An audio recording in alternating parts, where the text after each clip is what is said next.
Hello and welcome to Sorcerer's Workshop, where we are always cooking up something new for you to use in your next D&D adventure. Today we are finishing up our elemental series with the fire elemental, the last of the four main elementals I would say, and a very hot one at that, you know. Make sure you have your yellows, oranges and reds, paints that is, because you're going to need it. Here is a quick preview of the miniature before we get into making. So, what you're going to want is you're going to want a piece of XPS foam that looks something like this, sort of larger at the top, smaller at the bottom. This is another miniature like the water elemental that we did last video, that you're going to, well not last video, a couple of videos ago, that you're going to want no sharp edges. This is a column of fire, you could say, that we're going to try and make up the middle. So first I'm going to take out all the edges. And yeah, so also make sure that the top is much bigger than the bottom. It's sort of a column that's slowly going up in a way. And then once you've done that, you're going to want to take out all the corners. And then once you've done that, you want to go around and really make sure there's no lines that sort of are like this. And then once you've done that, you're going to create sort of really rough and rugged nashes by just sliding the knife. Be very careful with this. Up and down till you have something like this. You see, I really not put any care to it. Make sure you get all the stuff off like that, so you're not left painting things and it's all falling apart on you. But something like that. Now you're going to move on to the head. The head is very much sort of marshmallow shaped again, because it's just sort of a thing on top. We'll add a bit of hot glue to it later to sort of turn it more into flames, because it's a bit hard to do now. You're going to kind of take a piece like this, whatever piece that fits on the top of the head, and then just sort of curve it into shape. Remember, no sharp edges again, because you know, you look at flames, they don't have any sudden edges, you know. That's what rocks have. That's why we made the earth like that and not the other ones. So yes, slowly carving this into shape, making sure there are no flat edges. I also carve a little face into this like that. You can see it's got sort of a mean expression. I don't know. I just feel like the fire elemental would be the most mean looking out of all of them. Yeah.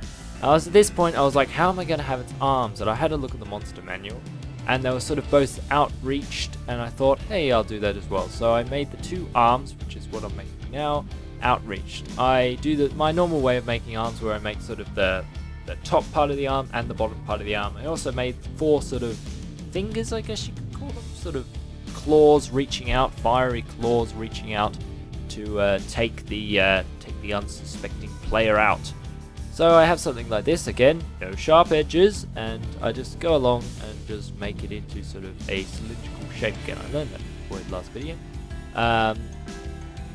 So yep, cutting it all along, and also once I've got this into a shape like that, I go along with the knife and just do like that and really just rip it up. So I make it looks like these flames are sort of turning and churning and bubbling, and I don't know about bubbling, but you know, just make it look like flames are going completely across this thing.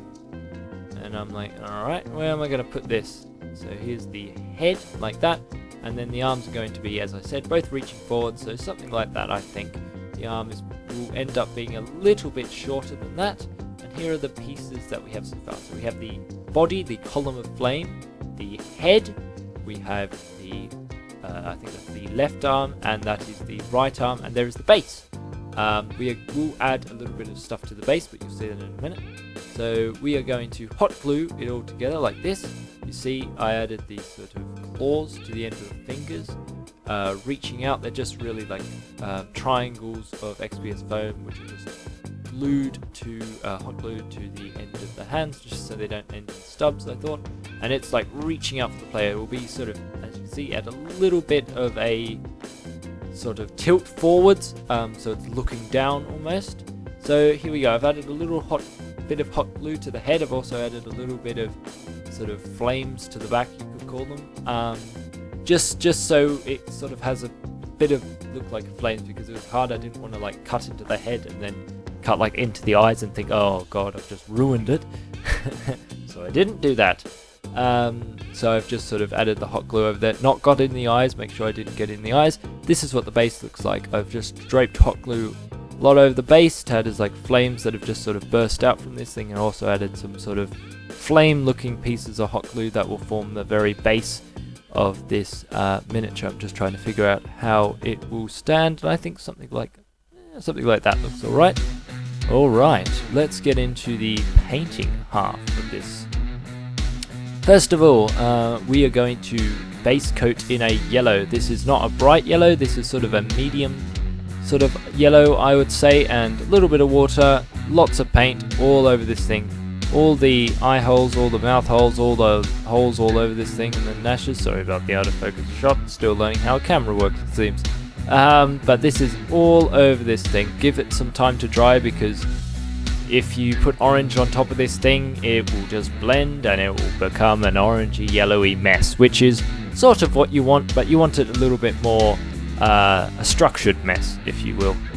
So really just all over this thing, making sure you get everywhere, and also the base. Don't forget the base if you did a base like this.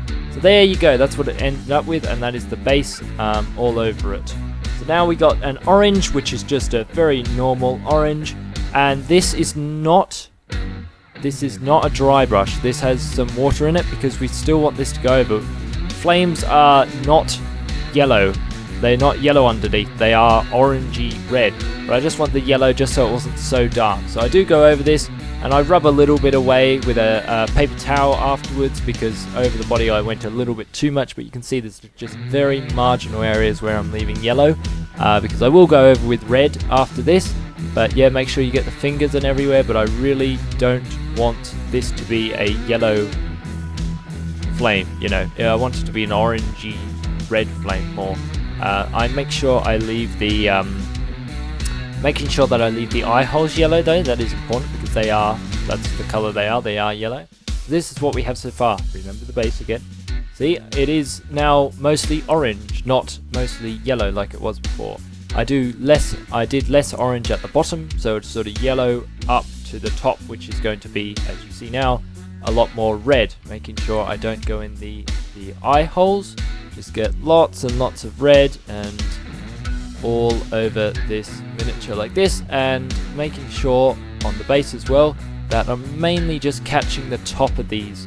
The red mainly just goes sort of on the top of the arms, on the top of the head and round the head, at the very top of the sort of chest area, I would say, and then on the top of these flames on the base. It's not all the way down like the orange was. And that is basically it. It's probably the easiest miniature. But out of all the elementals I've painted, I'd probably say it's my least favourite, because I didn't rushed it slightly, but it just seems a bit... I guess it looks alright now. Yeah, I probably could have done a few more sort of flames and maybe added a bit more to it, but I quite like it. You're not going to mistake it for anything else. It is a flame. So I want to thank you all very much for watching. Subscribe if you enjoyed the content, and I will see you next week. Thank you and goodbye.